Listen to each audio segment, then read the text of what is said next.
desviou o coração, a genitália sai do controle, o intestino sai do controle, a boca sai do controle, seus pensamentos saem do controle, tudo vai mudar. Não perdoo!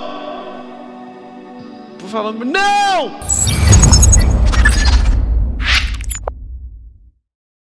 Autogoverno. Autogoverno começa quando você descobre que você não precisa se curvar. Como assim, me curvar? Eu já fiquei buscando bastante a lógica de Deus ter criado o homem e não ter falado para ele liderar nenhum outro. Por que nós temos líderes? Nós temos líderes em todas as frentes da nossa vida. Se você deixar, você vai ter de tudo, porque você não lidera a sua própria vida. Eu não ando pelo que falam de mim nas notícias, nem as pessoas que gostam ou que deixam de gostar de mim. Isso não serve de parâmetro para mim. Nunca, na verdade já serviu, já sofri bastante. Até que eu comecei a entender poderosamente que princípio é esse que eu estou falando hoje, que é o autogoverno. Você já percebeu que se alguém, um mendigo parar na rua e falar, um mendigo ou qualquer pessoa, o próprio mendigo, olhar para você na rua e falar assim, ô mendigo, o mendigo te chamar de mendigo, você importa? Você fala, não, você está pior que eu aí, eu não estou nem aí que você está falando.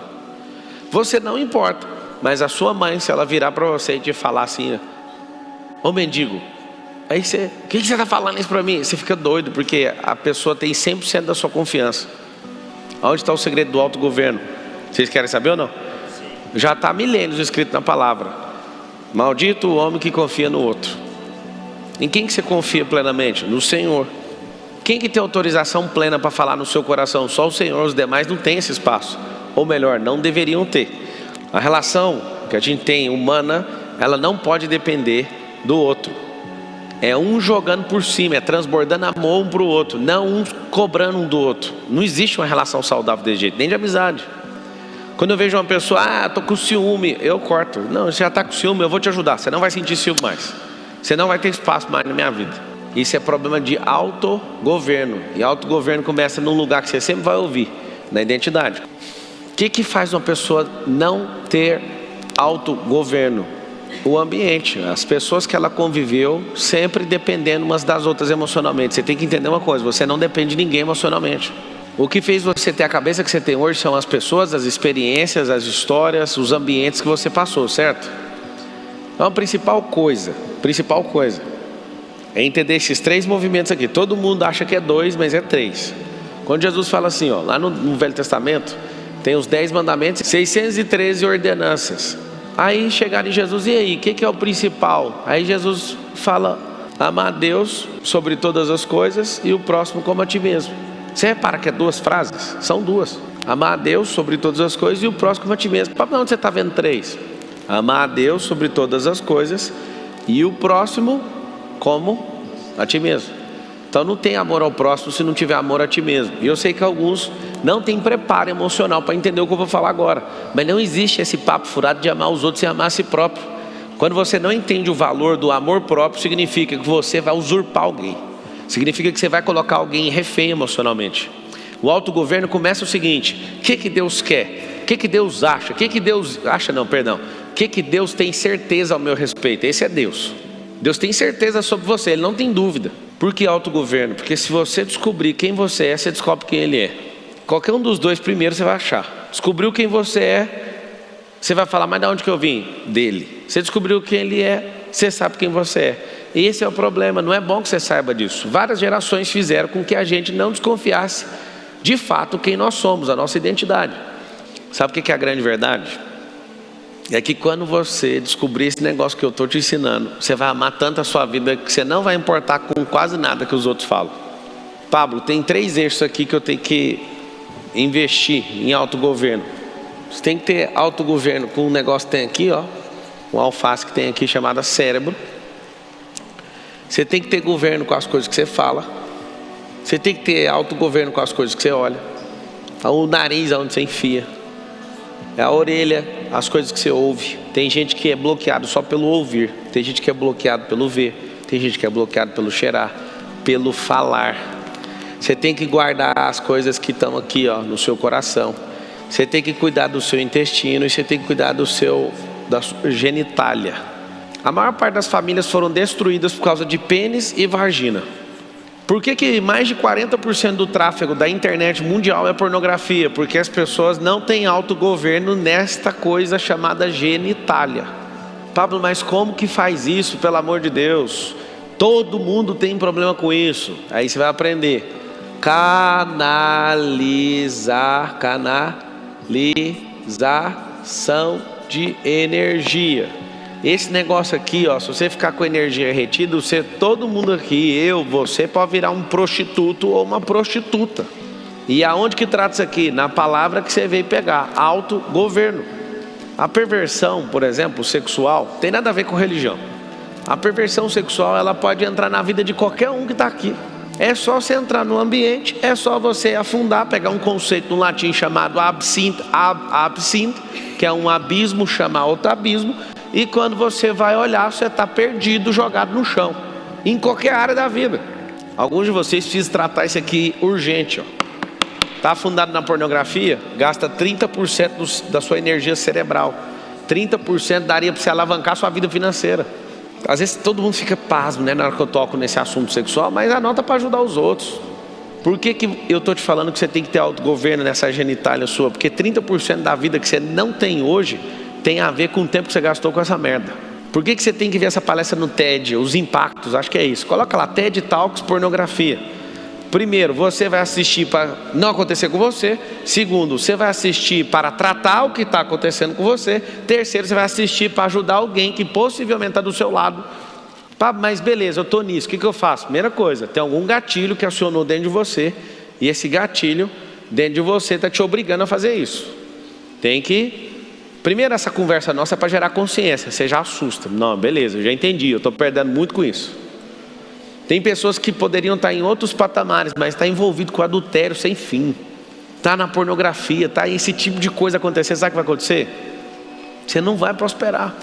Mas eu conheço alguém que é próspero e está mexendo com isso. Poderia ir muito mais além e afetar muito mais pessoas.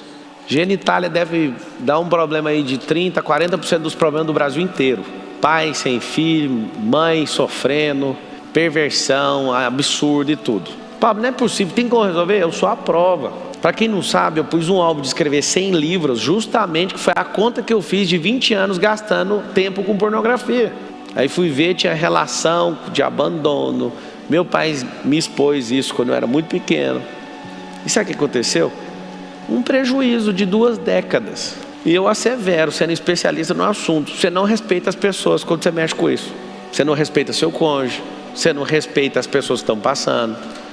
A sua mente e seus pensamentos ficam eivados de vícios o tempo todo. Tem gente aqui que é casado e prefere a pornografia do que ter relação sexual com o cônjuge. Sabe por quê?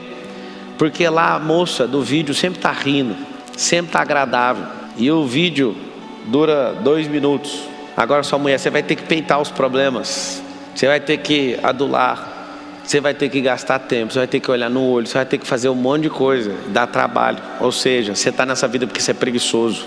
E você vai destruir a sua casa por causa disso. Sem contar que com essa frieza no seu coração, né, com essa solução rápida que você arrumou, essa otimização, você vai ficar vendo um monte de gente que não era para você ver, que parece com a amiga do trabalho, que parece com a fulana, que você vai conhecer lá na padaria e que vai acabar com sua vida e vai acabar com a vida dessa pessoa. O que você tem que entender? Alguns de vocês estão parados na vida por falta dessa palavra aqui, ó. Perdão. Tem 2 caminhos do perdão. O perdão que você tem que liberar na vida de alguém que te magoou, e o perdão que você precisa liberar para você mesmo. Por que você tem que investir tudo que você tem nisso? Porque de todos os itens que eu estou falando, eu ainda não terminei. O mais importante do autogoverno é o coração. Se você tiver um coração bom, você não quer transar com a mulher dos outros. Agora, se o seu coração começar a ficar cauterizado, qualquer pessoa tanto faz. Você desonra a sua casa, você desonra a Deus, você desonra todo mundo, porque seu coração está um lixo. Acredite no que eu estou falando. A sociedade chama isso de falta de caráter. É mentira. Todos têm caráter, mas todos deslizam. E depende daquilo que está no seu coração. Seu deslize está intimamente ligado naquilo que você carrega. Desviou o coração, a genitália sai do controle, o intestino sai do controle, a boca sai do controle, seus pensamentos saem do controle. Tudo vai mudar.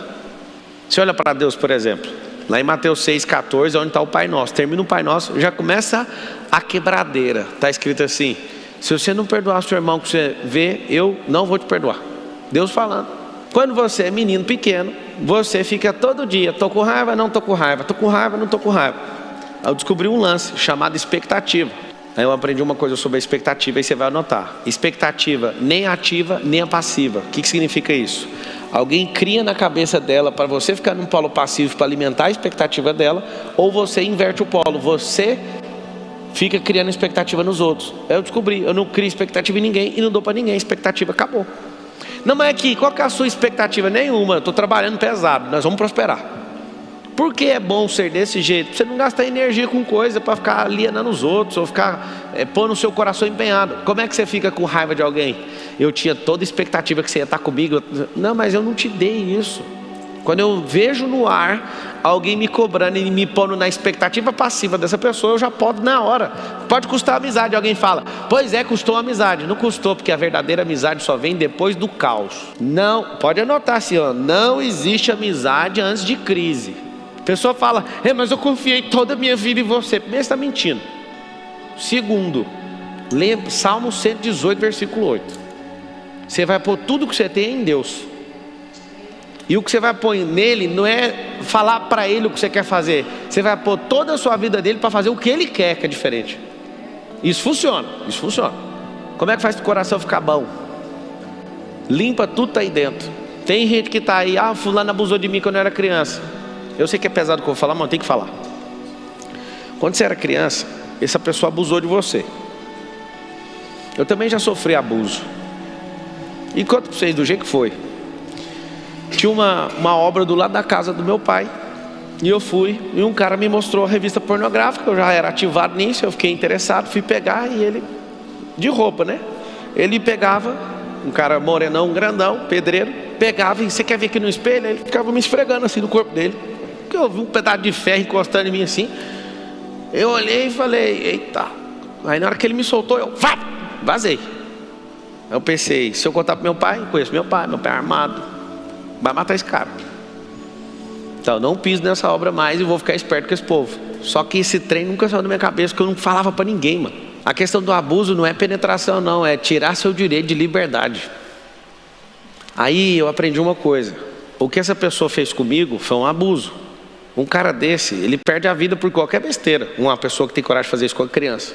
Se você foi abusado e durou 1 minuto, você tem que saber disso. Foi 1 minuto ou 5 minutos. Não sei, se teve repetição, só tudo da meia hora. O fato de você não resolver, você vai ficar 50 anos se torturando com a mesma coisa. Você entendeu o que eu acabei de falar? Isso tudo fica guardado dentro do seu coração. E seu coração ele precisa ser guardado. A palavra diz, de tudo que você deve guardar, guarda o seu coração, porque dele procedem as fontes da vida. A sua boca fala daquilo que está cheio no coração. O que é o coração? Ele manda coisas para a boca, manda coisas para o intestino, manda coisas para a genitália. Você não está bem emocionalmente e se apaixona por uma quenga.